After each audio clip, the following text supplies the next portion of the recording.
Assalamualaikum warahmatullahi wabarakatuh. Berjumpa kembali dengan saya Eka Nur Anissa, calon guru penggerak angkatan 11 Kabupaten Banyumas. Saya dari SD Negeri 1 Karangkutung. Kali ini saya tidak hanya sendiri, saya ditemani oleh Ibu Sri Winingsi, SPD SD. Beliau merupakan guru kelas 6 SD Negeri 1 Karangkutung. Selamat pagi Bu Sri. Selamat pagi Bu Eka. Bagaimana kabarnya hari ini Bu? Alhamdulillah baik Bu, sehat. Bu Eka sendiri bagaimana kabarnya? Alhamdulillah sehat juga Bu Sri. Jadi hari ini kita akan mengadakan percakapan observasi, khususnya pra-observasi sebelum saya melakukan observasi nanti di kelas Ibu nanti, yang nantinya saya akan mengamati jalannya proses pembelajaran yang Ibu laksanakan di dalam kelas. Adapun tujuan dilakukan supervisi ini adalah untuk mengetahui dan mengevaluasi jalannya proses pembelajaran yang akan dilakukan di kelas. Dan kenapa kita hari ini melakukan percakapan pra-observasi? Karena ini sebagai persiapan awal Bu, sebelum nanti Ibu melakukan kegiatan pembelajaran agar lebih siap dan lebih percaya diri lagi, sehingga memberikan pembelajaran yang terbaik bagi murid. Seperti itu ya Bu. Oke Bu, siap. Oke. Ada beberapa pertanyaan yang akan saya sampaikan kepada Bu Sri. Yang pertama berkaitan dengan tujuan. Begini Bu, apa sih yang menjadi tujuan pembelajaran yang akan Ibu berikan ketika pembelajaran nanti? Baik, terima kasih Bu. Berdasarkan rancangan pembelajaran yang saya tuliskan, itu kan ada 4 tujuan ya Bu, yang mau saya buat. Yang pertama yaitu peserta didik itu mampu menyebutkan bangsa-bangsa asing yang datang ke Indonesia. Sedangkan yang kedua, peserta didik dapat menjelaskan tujuan utama kedatangan bangsa-bangsa asing ke Indonesia. Dan yang ketiga yaitu peserta didik dapat menganalisis dampak positif dan negatif kedatangan bangsa-bangsa asing ke Indonesia. Dan yang keempat, diharapkan nanti peserta didik itu dapat menceritakan upaya perlawanan bangsa-bangsa asing terhadap penjajahan. Jadi mata pelajaran IPAS ya Bu, tentang materi kedatangan bangsa-bangsa asing di Indonesia. Oke, selanjutnya Bu, bagaimana dengan area pengembangan yang ingin Ibu capai atau bagian yang ingin Ibu lakukan dalam kegiatan observasi nanti? Untuk area pengembangan, mungkin saya itu menggunakan 2 ya Bu. Yang pertama yaitu bagian pengetahuan dan bagian keterampilan. Yang pertama pengetahuan, yaitu peserta didik mampu menjelaskan tujuan utama kedatangan bangsa-bangsa asing ke Indonesia. Yang keduanya yaitu area keterampilannya, saya itu peserta didik itu dapat menganalisis dampak positif dan negatif kedatangan bangsa-bangsa asing serta keterampilan peserta didik dalam menceritakan upaya perlawanan bangsa-bangsa Indonesia terhadap penjajah. Gitu ya Bu. Jadi ada aspek pengetahuan dan juga ada aspek keterampilan pada peserta didik. Ya. Oke, saya ingin mendengar Ibu bagaimana rancangan pembelajaran yang ingin Ibu terapkan nanti di kelas, mungkin dari segi strategi pembelajaran, model pembelajarannya, ataupun dari metode pembelajaran. Ya Bu, untuk strategi yang saya gunakan adalah pembelajaran berdiferensiasi berdasarkan kesiapan siswa yang mengintegrasikan dengan pembelajaran sosial dan emosional. Nah, saya juga akan melakukan pembagian kelompok sesuai dengan kemampuan, keterampilan, dan keaktifan siswa saya. Nah, untuk model pembelajarannya, saya menggunakan model pembelajaran berbasis masalah atau problem based learning ya. Nah, untuk metodenya saya menggunakan metode diskusi kelompok, tanya jawab, dan juga penugasan. Oke, jadi menggunakan metode PPL ya. Luar biasa sekali. Jadi yang akan Ibu terapkan nanti itu ada tadi disampaikan ada strategi pembelajaran berdiferensiasi juga, menggunakan modul pembelajaran PPL, kemudian ada itu pembelajaran sosial emosional juga ya tadi ya disampaikan. Kemudian tadi juga ada metode diskusi, penugasan, dan tanya jawab. Seperti itu ya Bu. Selanjutnya Bu, bagaimana dengan media pembelajaran yang akan Ibu gunakan nanti pembelajarannya saya itu menggunakan PPT, Oke. lembar kerja peserta didik atau LKPD, dan juga saya nanti untuk asistennya saya menggunakan kuisis. Oh, krisis ya Bu. Wah, luar biasa nih. Mantap sepertinya. Terlihat menarik sekali ini. Kira-kira kapan Ibu akan melakukan kegiatan pembelajaran? Hari ini atau Kebetulan saya ada jadwal hari ini Bu, di jam keempat dan jam kelima. Nah sekarang untuk jam pelajaran pertama sekarang adalah PJ. berarti nanti setelah PJOK gitu. Oke, jadi nanti saya akan datang melihat proses pembelajaran yang akan Ibu lakukan. Isinya Bu ya. Di kelas itu nanti saya akan melakukan supervisi kelas dan saya akan melihat dan juga mencatat hal-hal apa saja yang terjadi di dalam kelas. Dan setelah itu saya akan melakukan Ibu akan melakukan kegiatan pembelajaran dalam kelas. Kita juga akan mengadakan percakapan pasca observasi setelah pembelajaran nanti, Ibu. Yang nantinya saya akan didampingi oleh pengajar praktis saya sekitar tanggal 1 November. Okay. Dan sebelum kita akhiri, kira-kira apa yang sudah Ibu dapatkan dari percakapan kita hari ini? Saya mendapatkan gambaran media apa yang akan saya gunakan nanti dan sudah mulai mempersiapkan dari sekarang sih Bu. Jadi saya memiliki gambaran dari percakapan kita untuk dilakukan yang akan kita lakukan nanti. Wah, luar biasa sekali kalau begitu Bu. Terima kasih ya Bu Sri atas waktunya dan sudah bersedia berbincang-bincang dengan saya di percakapan pra-observasi ini. Dan saya harapkan melalui kegiatan ini nanti pembelajaran yang akan Bu Sri lakukan dapat berjalan dengan baik dan lancar ya Bu. Amin. Sama-sama Bu. Baik Ibu, cukup sekian untuk percakapan pagi ini. Sampai ketemu nanti jam berapa berarti ini? Setelah istirahat. Oke, baik Ibu, terima kasih waktunya pagi ini. Sama-sama.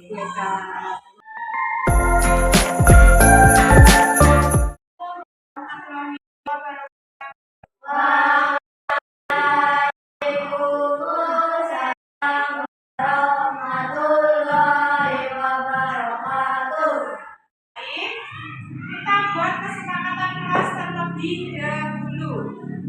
Kita menyebutkan bangsa-bangsa asing yang datang ke Indonesia. Yang kedua, siswa dapat menjelaskan tujuan utama kedatangan bangsa-bangsa asing ke Indonesia selama berabad-abad untuk mendatangi Indonesia.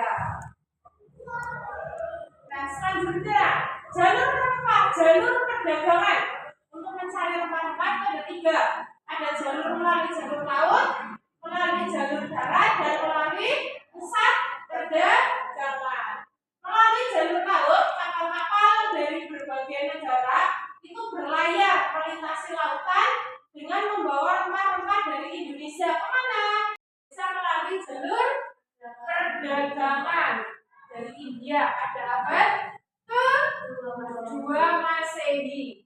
Sedangkan agama Islam itu masuk ke Indonesia melalui perdagangan Arab.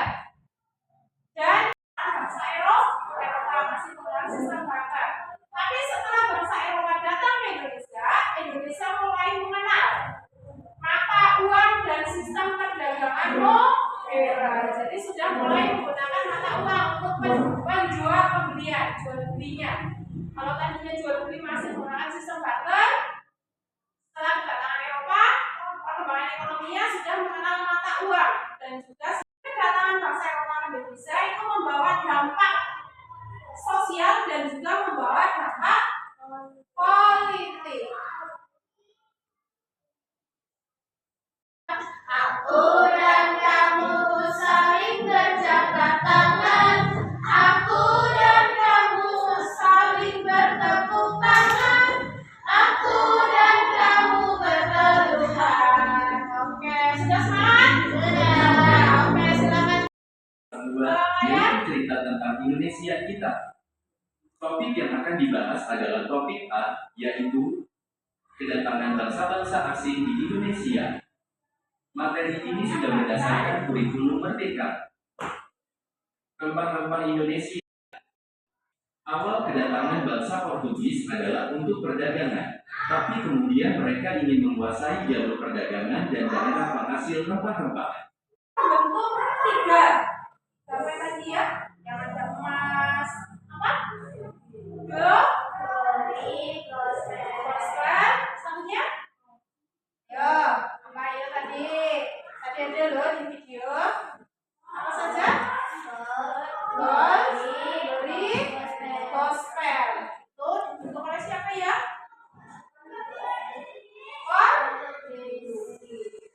Jelas dari bentuk kelompok? Yang dibagikan ya sesuai dengan kelompok masing-masing. Kelompoknya Santika, kelompoknya Sina, kelompoknya Haikal. Silakan dikerjakan. Guru kasih waktu 10 menit untuk mengerjakan. Kalau ada yang tidak jelas, ditanyakan. Semua materi tadi sudah disampaikan baik lewat PPT maupun lewat video. Nanti dilanjutkan. Yang bingung? Yang jelas semua? Ngomongnya Haikal? Jelas? Yo, ikut diskusi Revan sama Fadli. Haikal tidak mengerjakan sendiri, tapi dikerjakan bersama-sama, bukan didiskusikan.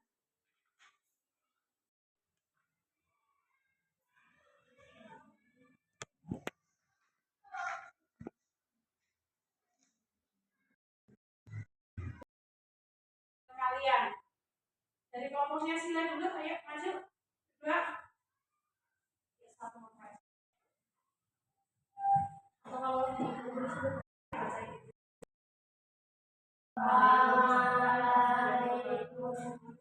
Salam warahmatullahi wabarakatuh. perkenalkan,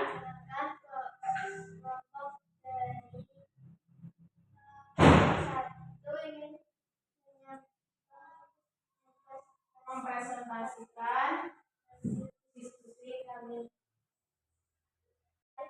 Indonesia karena mereka tertarik pada kekayaan rempah yang melimpah di Nusantara. Jelaskan alasan utama kedatangan mereka untuk mencari rempah-rempah. Sebutkan beberapa komoditas yang menjadi incaran bangsa-bangsa asing, pala, lada, dan cengkeh. 2. Bangsa manakah yang pertama kali datang ke Indonesia? Portugis. Jelaskan kegiatan mereka di Indonesia, monopoli perdagangan rempah-rempah dan menyebarkan agama Katolik. Apa dampak kedatangan bangsa tersebut bagi Indonesia? Untuk menguasai Malaka, pusat perdagangan rempah-rempah saat itu, membentuk monopoli perdagangan rempah-rempah di Maluku. Bandingkan tujuan kedatangan bangsa Portugis dan Belanda ke Indonesia. Portugis memonopoli perdagangan rempah-rempah dan menyebarkan agama Katolik. Belanda memonopoli perdagangan rempah-rempah dan mendapatkan keuntungan ekonomi sebesar-besarnya. Terima kasih untuk kelompok rempah-rempah yang ada atau yang melimpah di Indonesia. Tadi rempah-rempah yang diincar ada apa saja ya? Pala, lada, cengkeh, terus apa lagi? Masih banyak loh. Kayu manis, terus apa lagi? Yo, pala. Sudah jelas? Siap melakukan asesmen? Siap? Semua sudah membawa HP atau perangkat TIK untuk pembelajaran hari ini? Sudah. Hari ini kita akan melakukan asesmen dengan menggunakan platform yang berupa quizzes. Ya, pertanyaan sudah siap?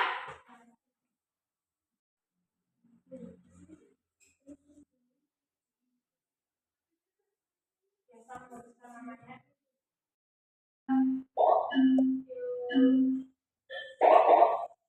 Oke.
ke Indonesia. Tapi bangsa Eropa yang datang ke Indonesia ada bangsa mana saja? Portugis, Belanda, dan Inggris. Yang mau Belanda adalah hal perdagangan dengan Belanda. Tadi yang sudah kita pelajari selanjutnya Eropa ke Indonesia ya, itu perjuangan Indonesia. Terima kasih atas pelajaran hari ini. Assalamualaikum warahmatullahi wabarakatuh. Waalaikumsalam warahmatullahi wabarakatuh.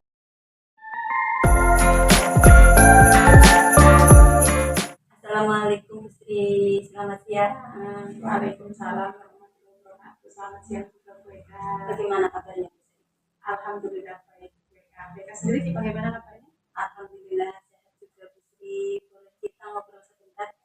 Boleh, dengan senang hati Bu Eka. Terima kasih ya Bu Sri. Kemarin kita kan sudah janji nih untuk melaksanakan kegiatan pasca observasi pada hari ini. Setelah kemarin kita melaksanakan observasi dari pra-observasi, kemudian observasi, dan sekarang kita akan melaksanakan pasca observasi ya Bu Sri. Baik, pada kegiatan ini tujuannya adalah untuk merefleksikan hasil pembelajaran yang sudah Bu Sri laksanakan. Baik Ibu, setelah melaksanakan pembelajaran kemarin bagaimana perasaan Bu Sri? Alhamdulillah saya itu merasa senang ya Bu, karena sudah melaksanakan pembelajaran dengan lancar sesuai dengan modul ajar yang saya buat sebelumnya. Walaupun belum sepenuhnya puas ya Bu, karena tetaplah yang namanya pembelajaran otomatis tetap masih ada kekurangan atau kendalanya. Namun dari beberapa kekurangan dan kendala, kedepannya saya itu dapat menjadi catatan untuk saya ya Bu, untuk memperbaiki pembelajaran kedepannya mau seperti apa gitu. Jadi ada persiapan yang lebih matang lagi untuk pembelajaran kedepannya.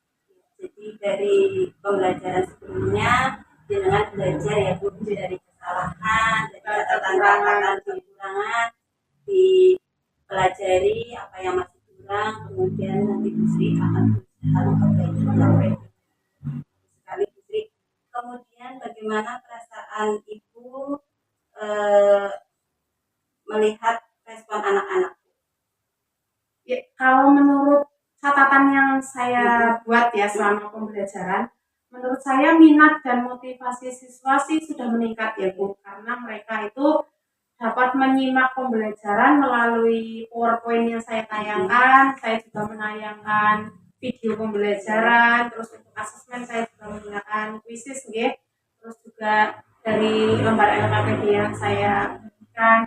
Kalau menurut saya sih anak-anak sudah sangat antusias ya, sangat menikmati dengan pembelajaran yang baru ya, apalagi dengan asesmen yang tidak seperti biasanya mereka harus mengerjakan di kertas, tapi sekarang asesmennya menggunakan HP karena menggunakan krisis. Jadi sangat meningkatkan motivasi anak-anak.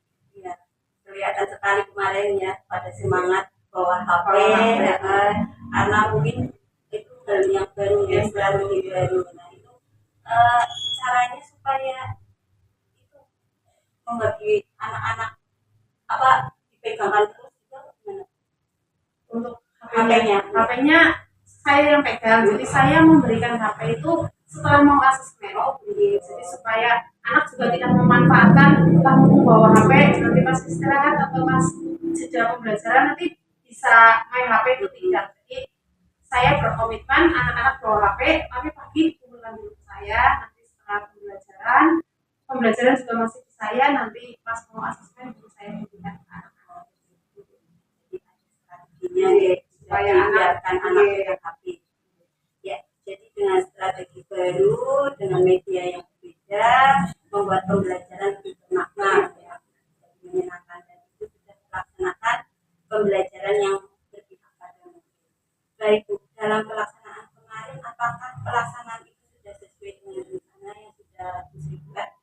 Kalau menurut saya 80% sudah sesuai dengan rencana yang saya buat. Jadi sudah 80% ya. Apa yang menjadi hambatan?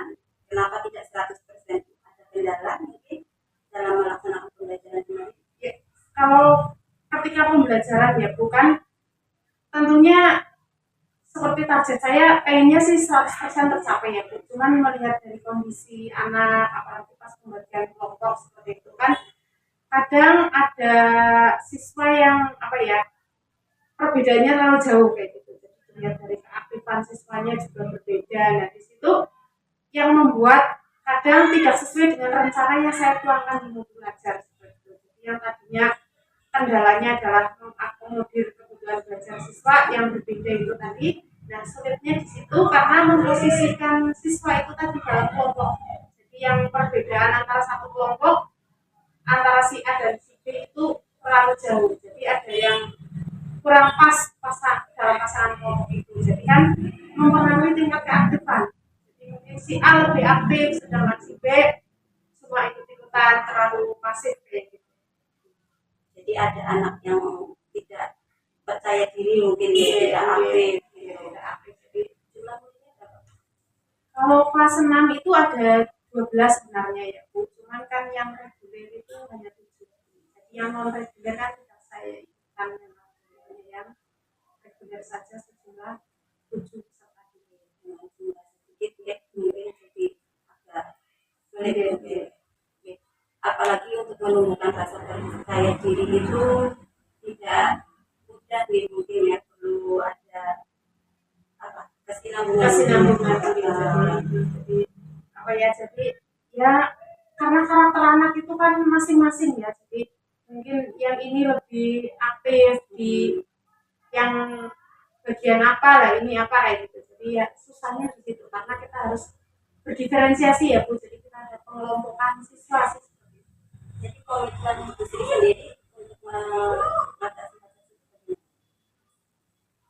Komitmen saya untuk mengatasi hal seperti itu saya buat kelompok ya Bu. Jadi pembelajaran diferensiasi itu kan mengelompokkan siswa ya Bu, baik dari segi visual gitu, dari segi dikelompokkan atau bagaimana? jadi saya kelompokkan sesuai kemampuan dan bakat minatnya siswa. Bukan dari gaya belajar itu, bukan. Gaya belajar. Selanjutnya Bu Sri untuk meningkatkan menumbuhkan rasa percaya diri mungkin Bu Sri perlu melakukan suatu peningkatan kompetensi ya Bu ya. Dari 4 kompetensi ada budi, kepribadian, sosial dan profesional. Kira-kira kompetensi mana yang akan dikembangkan? Setelah pembelajaran kemarin ya Bu, kompetensi yang masih ingin saya kembangkan yaitu kompetensi pedagogik saya Bu. Jadi karena ternyata pengetahuan saya tentang pembelajaran itu dan strategi pendekatannya itu belum terlalu banyak ya Bu. Jadi saya ingin mengembangkan kompetensi pedagogik saya dan sehingga saya nantinya itu bisa menghasilkan pembelajaran yang menarik, pembelajaran yang menyenangkan bagi peserta didik sehingga tujuan pembelajaran yang saya buat itu akan terlaksana Bu. Jadi yang ingin Bu Sri kembangkan itu tentang kompetensi pedagogik ya. Nah, akhirnya nanti dapat mengembangkan suatu perangkat pembelajaran yang menarik gitu ya. Baik Bu. Kira-kira waktunya kapan? Insya Allah saya akan langsung terapkan di minggu ke depan. Minggu depan saya akan mempersiapkan pembelajaran atau modul ajar yang lebih menarik ya, lebih menggali potensi siswa. Ya. Kemudian untuk meningkatkan kompetensi pedagogik tersebut, kira-kira yang akan Bu Sri lakukan apa? Mungkin saya akan mengikuti berbagai macam kegiatan ya Bu yang diadakan di instansi terkait ya, baik itu melalui seminar, melalui pelatihan, melalui workshop, melalui lokal karya atau maupun melalui pendidikan kilat yang lainnya lah Bu. Sekarang kan banyak bisa lewat KMM ya Bu. Jadi, untuk menambah pengetahuan dan ini saya. Semangat Bu Sri untuk belajar memang luar biasa sekali ya Bu. Harapan ke depannya bagaimana?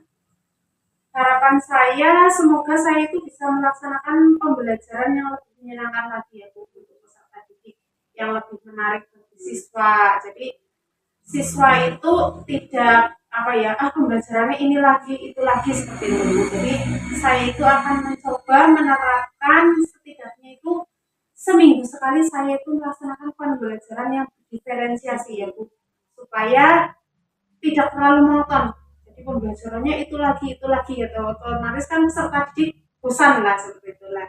Jadi yang sebelumnya monoton hanya itu dan itu saja sampai siswa itu pun sepertinya bosan lah. Kok tiap pembelajaran seperti ini lagi seperti itu. Nah, makanya dari situ saya belajar untuk meningkatkan, untuk menerapkan pembelajaran yang berdiferensiasi itu biar pembelajarannya itu lebih variatif, lebih menyenangkan, dan tentunya peserta didik itu banyak peningkatan. Peserta didik itu menikmati pembelajaran seperti itu, menyenangkan. Jadi tadi saya melihat ada komitmen di situ ya Bu.